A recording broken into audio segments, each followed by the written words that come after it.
Win, like always, a pleasure. Thank you for being here. Yes, thank you very much. Nice to see you after a long time. We had a great conference. This is the precursor to the main AI conference that the Indian government is hosting, I think, in India on February 19th and 20th. We all are glued to how AI is shaping up, how it's going to impact us, and we're in a race to figure out what is it that we can do so we're not left behind. So it is impacting pretty much every human on earth, whether we accept it or not. But the focus of the conference is, AI for the greater good of humanity. No better person than you. You have been engaged with India, empowering and helping them for the last 20 plus years that I have known you. So what is the current take on AI and how India can adapt it? Well, I think first and foremost, the best news I can give you is it took India 50 years to start getting into semiconductors. 50 years late, I would say. In case of AI, they've really taken the ball and they're running it with really at the same time as the AI is evolving. The ChatGPT happened in November 2022, and I was there in India early this year and met with Ashwini ji. He's the cabinet minister in MIT, and he had just been coming out of launching, I think, about 18,000 GPU center. So I really think there is a lot of awareness and a lot of desire and a lot of activity towards, as you could see today, trying to not miss the bus on AI, but be there and actually partake in it almost in the frontier of it. So that's the good news about it. And I'm really pleased to be here today because Sripal, our Consul General here in San Francisco, did an outstanding job of organizing and coordinating it, and a very good presence of people, the key people, and also Abhishek, the Director General, I think, he is also part of MIT, and he's head of AI mission, and I know about it because he has invited me on February 19th and 20th in Delhi for the AI Summit. I think he did an outstanding job today of really describing where we stand, what we know, and what we are doing. And clearly, in my opinion, even though we do understand what we are doing and what we know, I'm still somewhat impatient to see the country really not talk about 38,000 GPUs for a country of 1.4 billion people.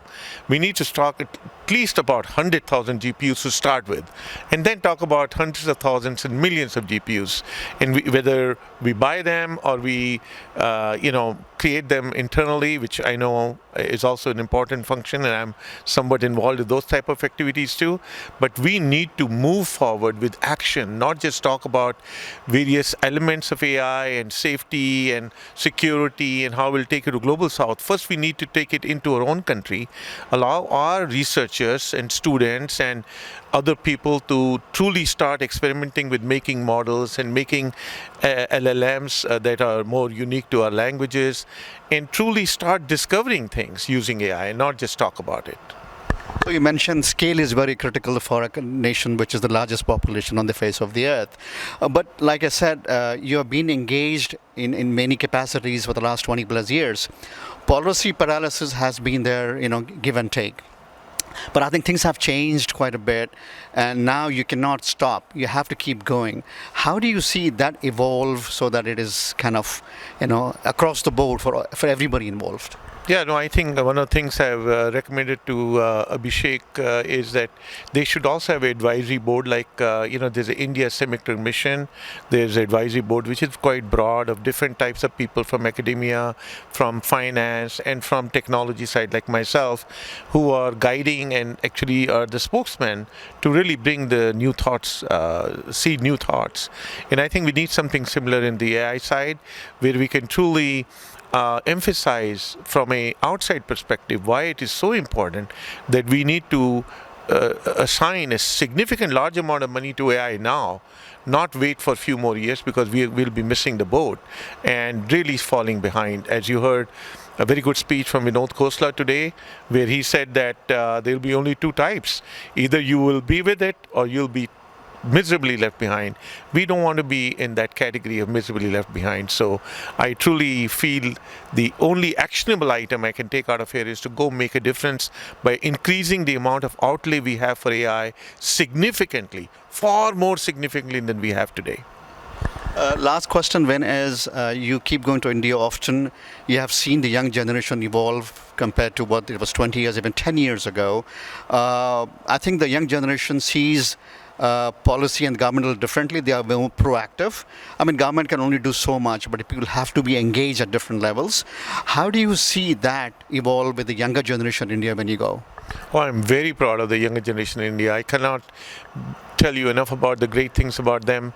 Not only they are truly becoming entrepreneurs, which was a high-tech entrepreneur was not a word that existed prior to the turn of this century, and now they are joining in hordes, trying in the space and deep tech and healthcare and med tech and of course semiconductors, which I'm quite involved with in AI, and also a new breed of venture capitalists, which are homegrown, domestic, and have started with family monies, and now they're getting some assistance from, thanks to Government of India for this fund that you heard today from Abhishek about, where India is a limited partner, the government is, and they're giving them some money. I think all these things are making a huge difference. Already, I'm involved with quite a few of these activities, and I see wonderful things beginning to happen.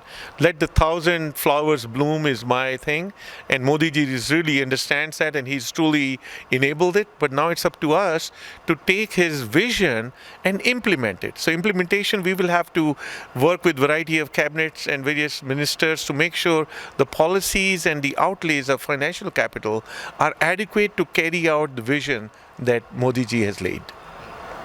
Again, Vin, thank you so much. Always we look forward to your words of wisdom. And again, thank you for doing what you do, not only for Silicon Valley, of course, you're a legend here, but continuing to be engaged in India in spite of the initial setbacks you felt, because India wasn't moving as fast as Silicon Valley was, but you still kept engaged and doing fabulous work. Thank you. Thank you very much, and I love India too much to be disengaged ever, despite all the disappointments. I'll always be rooting for India till the last minute of my life.